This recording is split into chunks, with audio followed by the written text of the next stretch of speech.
Hi friends, welcome back to Anu Mahesh kitchen recipes. ನಾನು ಇವತ್ತು ವಾಂಗಿಬಾತ್ ಮಾಡೋದು ಹೇಗೆ ಅಂತ ತೋರಿಸ್ಕೊಡ್ತಾ ಇದ್ದೀನಿ. ಬನ್ನಿ ಮಾಡೋಣ. ಅದಕ್ಕೆ ಬೇಕಾಗಿರೋ ಐಟಮ್ಗಳು: 2 ಆನಿಯನ್ ತೊಗೊಂಡಿದ್ದೀನಿ, 1 ಟೊಮೆಟೊ ತೊಗೊಂಡಿದ್ದೀನಿ ಚಿಕ್ಕದಾಗಿ ಕಟ್ ಮಾಡ್ಕೊಂಡು. ನಂತರ ಕರಿಬೇವು, 1 ಮೆಣಸಿನ್ಕಾಯಿ ತೊಗೊಂಡಿದ್ದೀನಿ. ಒಂದು ಬಾಂಡಿನಲ್ಲಿ ಆಯಿಲ್ ಹಾಕ್ಕೊಳ್ಳಿ. ಆಯಿಲ್ ಚೆನ್ನಾಗಿ ಕಾದ ನಂತರ ಸಾಸಿವೆ ಹಾಕ್ಕೊಳ್ಳಿ. 1 ಟೇಬಲ್ ಸ್ಪೂನ್ ಕಡಲೆಬೇಳೆ ಹಾಕ್ಕೊಳ್ಳಿ.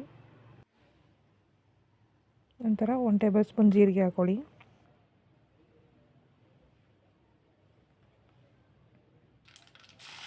ನಂತರ ಆನಿಯನ್ ಹಾಕ್ಕೊಳ್ಳಿ. ಆನಿಯನ್ನು ಚೆನ್ನಾಗಿ ಬೇಯಿಸ್ಕೊಳ್ಳಿ ಆಯಿಲ್ನಲ್ಲಿ 1-2 ಮಿನಿಟ್ಸ್. ಆನಿಯನ್ ಚೆನ್ನಾಗಿ ಬೆಂದ ನಂತರ ಟೊಮೆಟೊ ಹಾಕ್ಕೊಳ್ಳಿ. ಅದನ್ನು ಚೆನ್ನಾಗಿ ಬಾಡಿಸ್ಕೊಳ್ಳಿ. ನಂತರ ಕರಿಬೇವು ಹಾಕ್ಕೋತಾ ಇದ್ದೀನಿ. 1 ಮೆಣಸಿನ್ಕಾಯಿ ಹಾಕ್ಕೊಳ್ಳಿ, 1-2.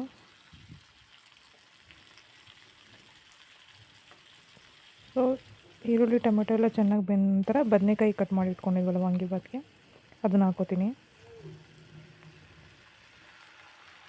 ಹಾಕ್ಕೊಂಡು ಇದನ್ನು ಒಂದು 5 ಮಿನಿಟ್ಸ್ ಚೆನ್ನಾಗಿ ಸ್ಲೋ ಫ್ಲೇಮ್ನಲ್ಲಿ ಚೆನ್ನಾಗಿ ಬೇಯಿಸ್ಕೋಬೇಕು. ಬದನೆಕಾಯಿ ಎಲ್ಲ ಬೇಯಬೇಕಲ್ಲ.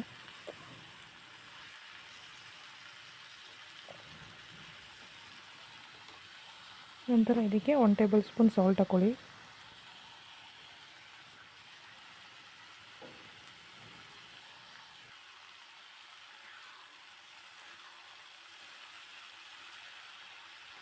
ನಂತರ ಉಪ್ಪು ಹಾಕ್ಕೊಂಡಿದ ನಂತರ ಎಲ್ಲ ಚೆನ್ನಾಗಿ ಮಿಕ್ಸ್ ಮಾಡ್ಕೊಳ್ಳಿ.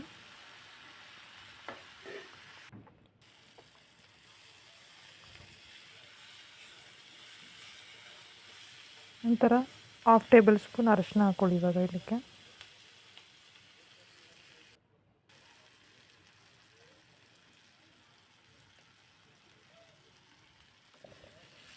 ಎಲ್ಲ ಚೆನ್ನಾಗಿ ಮಿಕ್ಸ್ ಮಾಡ್ಕೊಳ್ಳಿ.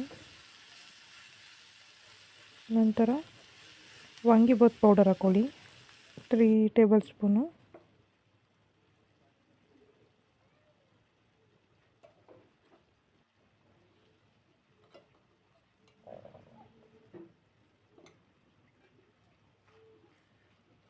ಸೊ ನಂತರ ಎಲ್ಲ ಚೆನ್ನಾಗಿ ಮಿಕ್ಸ್ ಮಾಡ್ಕೊಳ್ಳಿ.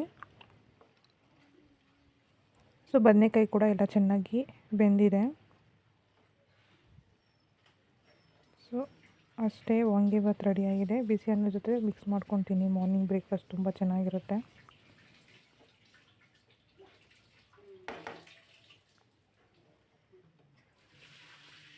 ವಾಂಗಿಬಾತ್ ರೆಡಿಯಾಗಿದೆ.